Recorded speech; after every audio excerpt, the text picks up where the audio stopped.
tapak tanah persendirian milik keluarga. Jadi asalnya dia adalah milik dua orang rakan niaga sebenarnya. Dua orang rakan niaga yang membeli tanah ni daripada Bengali, seorang Bengali sejak 1970-an lagi. Jadi didaftarkan 1993, dan apabila satu daripada rakan niaga tersebut tidak mempunyai sebarang waris, maka 1/16 daripada bahagian kedua-dua pihak tersebut telah diberikan amanah kepada pihak jaib, pihak ataupun sebenarnya pihak MAIP lah, Majlis Agama Islam Perak. Jadi sebenarnya banyaklah dokumen yang saya boleh sentuh dekat sini dari segi title dan sebagainya, tapi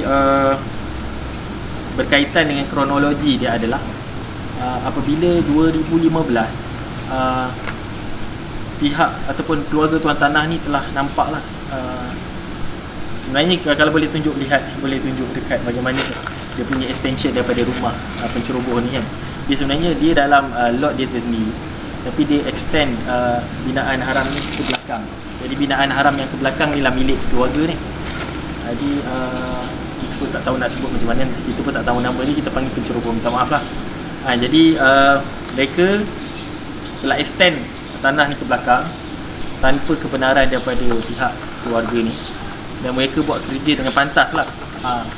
Dan dalam masa yang sama sebenarnya pihak keluarga dapat tahu dan terus buat bantahan. Mereka terus pergi berujuk kepada pihak jaib, pihak berkuasa tempatan, MBI dan juga pejabat tanah. Dan pada 30 Mei 2017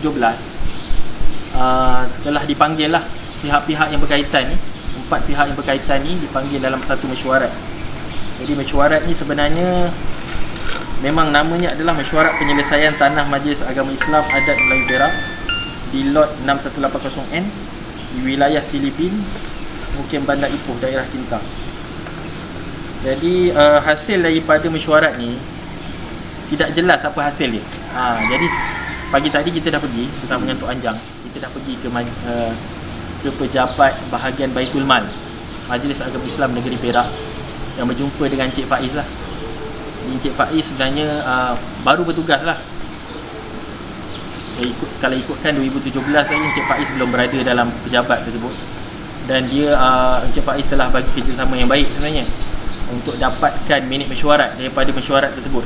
Yang 2017 ni dia dapatkan minit mesyuarat, dan kalau boleh kita nak tahu segera mungkin apa detail dalam mesyuarat tersebut, dan juga apa tindakan yang patut dilakukan dan apa tindakan yang dah dibuat. Tindakan yang patut dilakukan, apa yang tindakan yang dah dibuat.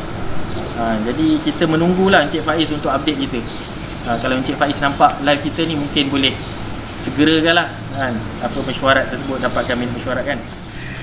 Jadi kita minta segera tindakan daripada pihak MAIP, disebabkan banyak manfaat yang kita boleh usahakan daripada tanah ni kan.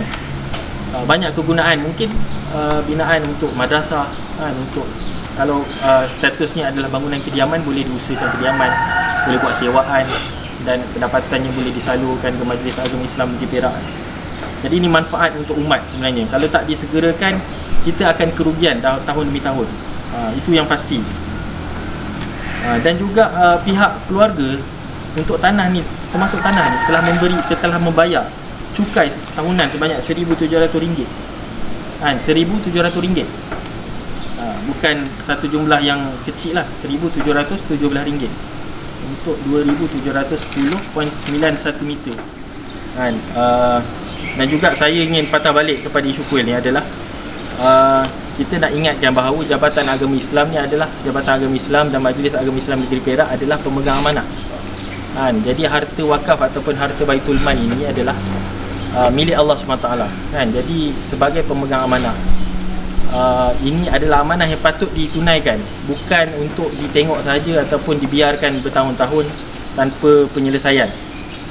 Dan juga cukai yang dibayar setiap tahun kan kepada pihak berkuasa tempatan, MBI sepatutnya ambil tindakan kerana binaan haram kan. Sebagai pihak berkuasa tempatan, MBI patut ambil tindakan. Dan juga pejabat tanah juga, kerana binaan rumah ibadat ini melanggar syarat dalam title. Kerana title di sini adalah atas status bangunan kediaman. Jadi banyak benda yang sepatutnya diambil serius lah daripada 3 pihak ni. Jadi saya menyeru kepada 3 pihak ni untuk terus ambil tindakan. Bermula hari ni, tak perlu nak kita tangguh bulan, 2 bulan. Lama-lama dia akan diam kan? Kita akan lupakan terus isu ni. Jadi tak perlulah kita nak selalu ingatkan, tak perlu kita nak selalu follow up kan? Kerana banyak lagi binaan haram seluruh Malaysia yang berlaku kan. Jadi saya nak sampaikanlah mesej ini kepada pihak-pihak berwajib tadi untuk ambil tindakan.